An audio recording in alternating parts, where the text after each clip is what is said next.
Okay, We're back to this one. here we go. So it is the blue set of notes and our last set of notes, and we are on slide number 22.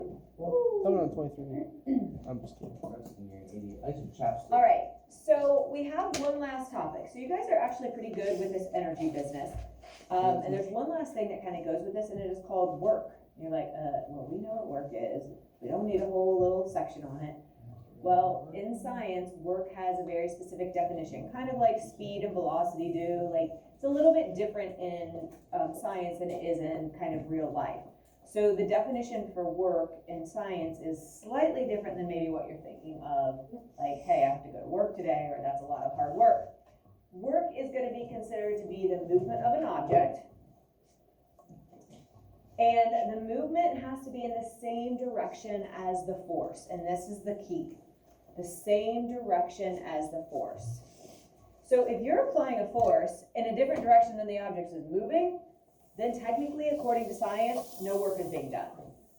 And logically, we know that kind of doesn't make sense. You're like, yeah, but if you're exerting a force, you're working, but you're not working on that object. So it's specific. So if you press your hands against the desk as hard as you can, according to this definition, are you doing any work? Yeah, because I'm putting it through the floor. Okay, so Dane said it, yeah, because it moved. As long as it moved, did it move down? No? Well, yes. Were you pushing this way? Yeah. Okay, if you push this way and it moves this way, then fine. But if you push down It moves. and it wiggles, but it's not moving down, I'm pushing down, it has to move down.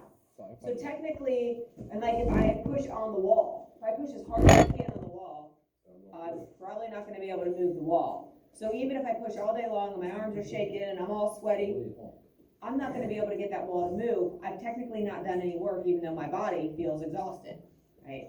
So, make sure you are asking yourself, is the force in the same direction as the movement? Okay, so work is technically the transfer of energy when a force makes an object move. And if you don't make the object move in that same direction, then technically you haven't done any work on it. Yes? I got a question. So what if you're like a ninja star and you chop a piece of wood in half? Is that work? Because it's like you're cutting it in half, but like... Yeah, you've caused movement in that direction. Yes. So there's gonna be a lot of things that technically aren't work, even though you're moving something and you're applying a force. Okay? So just because you apply a force and just because something's moving doesn't automatically make it fit this requirement, which is kind of nice because there is a formula. And if you recognize that the force and the motion are not in the same direction, you don't even have to do the equation. You can just be like, oh, work is zero. Kind of like our velocity was zero, if there's zero kinetic energy. You recognize that, you save yourself a lot of work. Huh? A lot of work. All right, let's take a look. So you're walking down the hall, you're carrying your books. So this girl has all these books and she's walking down the hall. Is that work? No. Who says yes? Yeah. Okay, who says no? Only work because it's got to be different. I say no. I don't think it's work. Why not? Different. I don't know, because I mean, Work doesn't be she's like carrying the books.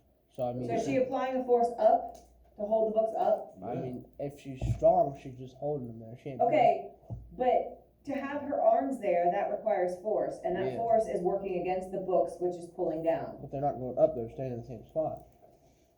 So the books are staying there and she's walking. Yeah. So she's applying a force up, but she's moving that way. Is that the same direction? No. So Brookston is correct. Oh my god. Hey. Sorry. So the force she's applying, and I get it. Now, if she was raising the books, well, okay, the motion's up and the force is up. So even if you're carrying something really heavy, but you're moving horizontally, that's technically not work. Again, do you feel like you're applying a force? Yes. Do you feel like you're causing those books to move? Yes. But they have to go in the same direction, and if they don't, then no work is done. And it's as simple as that.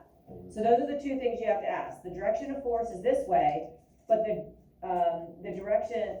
walking force is this way. The force that she's applying, basically she's applying a normal force, so gravity can't just keep pulling those down. Yes? What if you throw a ball up in the air and you keep walking? is that still the same thing as holding it? So you applied the force up and the ball moved up. So up and up would be work. Yep. Now, if she had that stack of books and she was pushing them across the floor, then yeah, because the force is that way and the motion is that way.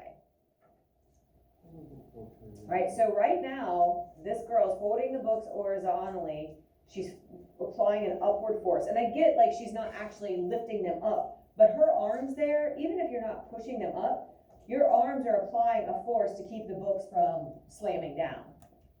Okay, so the force is up, but the movement is horizontal. That is a different direction. Force up, motion, horizontal. Yeah.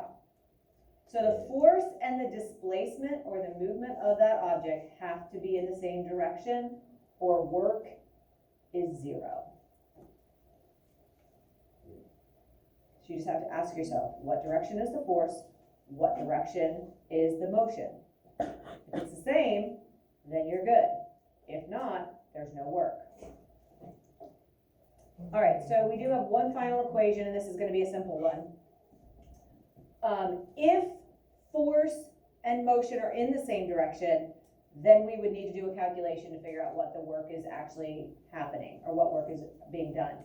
So it's just force times displacement, where W is work, F is force, D is displacement, so back to displacement again. And force is always going to be measured in the Newton still. Displacement is going to be measured in meters. And work is a type of energy because it is the energy that's required to move that object, that specific displacement. So it's joules.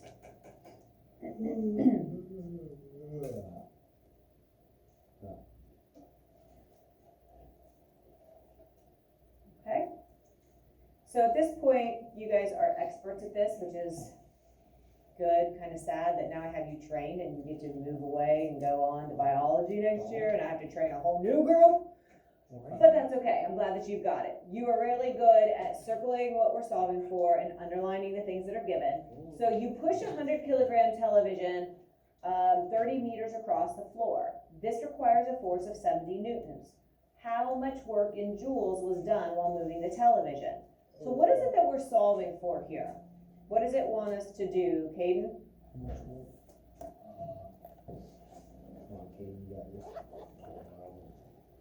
That's why I called on you.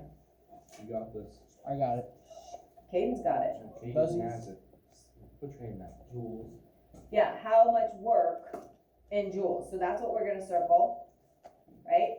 And then give me a piece of information that we need, because there's an extra in there that we don't need. Kenna? 70 newtons. Okay, we need that force of 70 newtons, for sure. We're gonna underline that and fill it in. Value. What else is given? 30 meters. Good. And I love it that you guys did not get suckered in. Do we need that 100 kilograms? No. Extra information. They're trying to be. Okay, so we plug in 30. The equation we're just solving for work, so it's a standard of force times displacement. So we get 70 times 30, or 2100 joules. And that is as difficult really as it gets. What will get you is if